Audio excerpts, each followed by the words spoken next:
Hey, good morning. Today we're gonna go surf fishing. I see many people visit us in Gulf Shores, Alabama, and try different ways to fish in the surf, and very few catch fish. So I'm gonna show you how to do proper surf fishing. Let's take a look at the setup first.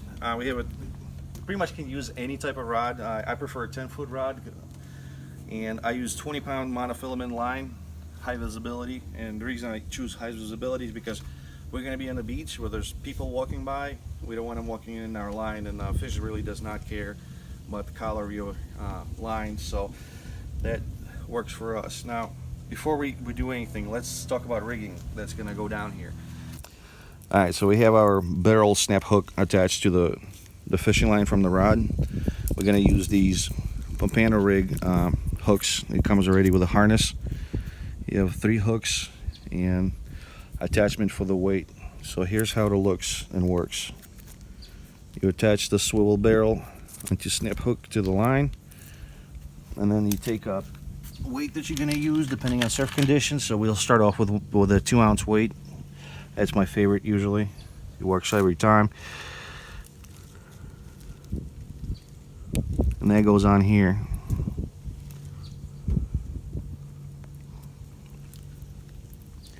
Helps if you have little pliers, but okay, so it looks something like this. You see, and we use live shrimp with a little trick, and we'll show you that later when we're at the beach. This is what your rig should look like. That's the tackle for surf fishing.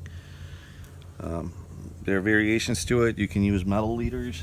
Sometimes I use these guys.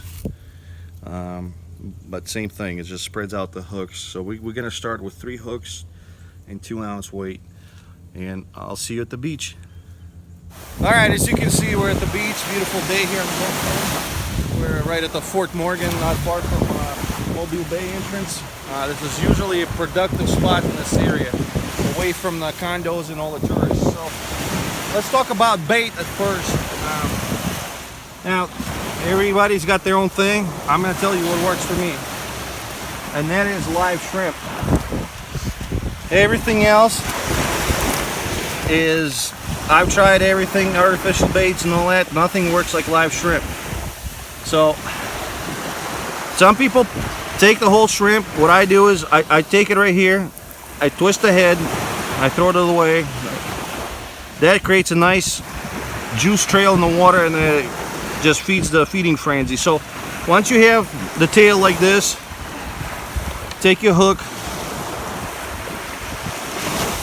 I go back to the back of a shrimp, turn it around, grab it a little bit too. You basically want to put the shrimp on the hook and slide it through as much of it as possible. That way you don't get stripped off. Something like this. You definitely want to have a tip and the barb protruding out, so when the fish gulps it out, you know, it gets snagged. Now, technically, this can be all. You could go fishing like this. What I found out works really best, adding this particular, we call them tape. It's basically like a gummy tape with a fabric on it. Now, what it does is we cut the small square and put it over here. That holds the shrimp down, so you're less likely to get stripped or in the surf get washed away. And for some reason, this activates the fish. It's got some kind of scent, or the color. I'm not sure what it is, but I always get that pink stuff, and you will see it works every time. So I'm gonna go ahead and put shrimp on all my hooks, and then we're gonna get to the next segment, casting it in and understanding where the fish is at in the water.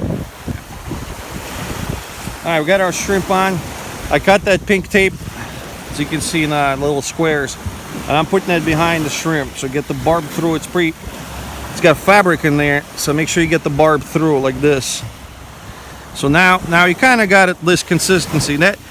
What that does, that holds the shrimp back so it doesn't get pulled out. The fish often bite from this end, they don't swallow the hook. This setup keeps your shrimp on there, and we're gonna go ahead and do this on all of them, and then we're gonna go cast it. All right, for this part, that's where we get wet. That's the fun part. So we're gonna go In the Gulf of Mexico, you generally walk out and it gets shallow, or there's a sandbar. You want to get in that sandbar about 150 feet out and cast past that, maybe another 50, 100 feet. And then you walk your rod back and tighten up the line. So I'm going to go ahead and do that, and we'll see you at the shore. Alright, well, I didn't even have 5 minutes to sit down, and I think we have, I've seen strikes on the right rod, so I'm going to reel it in and see what's going on there. Let's take a look.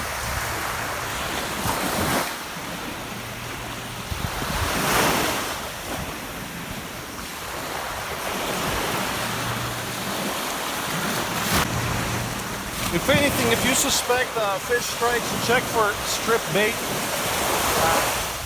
Often fish grab the shrimp and pull it off.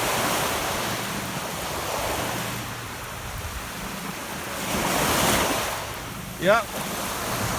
As you can see, we got stripped completely. Oh, wow. So we got to reset the hooks. Go ahead.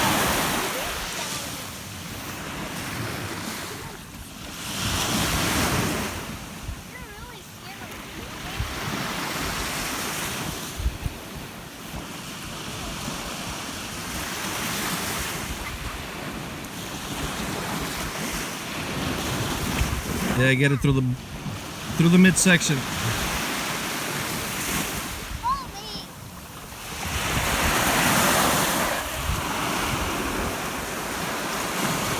Yeah, that was good.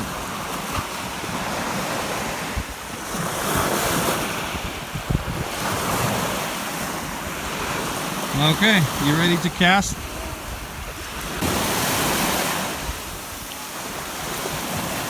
Hold the rod higher so it doesn't get splashed.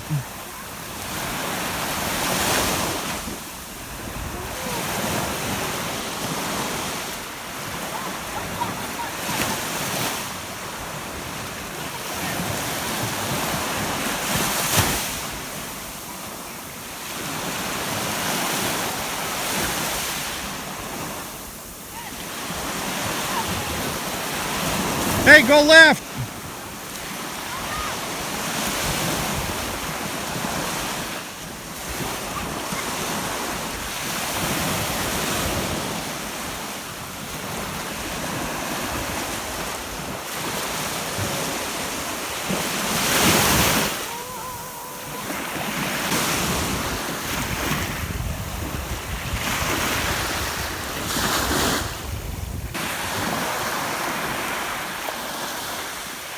All right, now take the slack off the line. We want it nice and tight so we can tell when the strike occurs. There you go, that's enough. Now everything's set, and all we have to do is just wash the rods when they start jerking irregularly. Like right now, possibly. Could be a way. Yeah.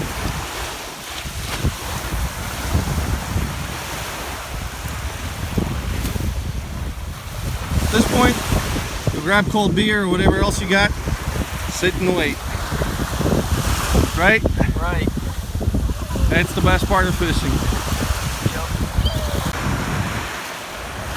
Yep. And we have a fish. It's a nice size. It's a typical fish you catch on it's called whiting. Congratulations, Andre.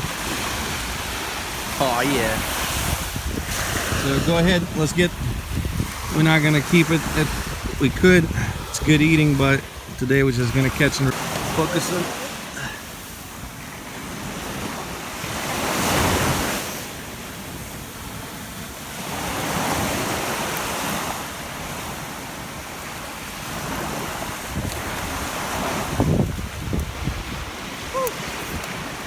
It's not too damaged. It can go live again.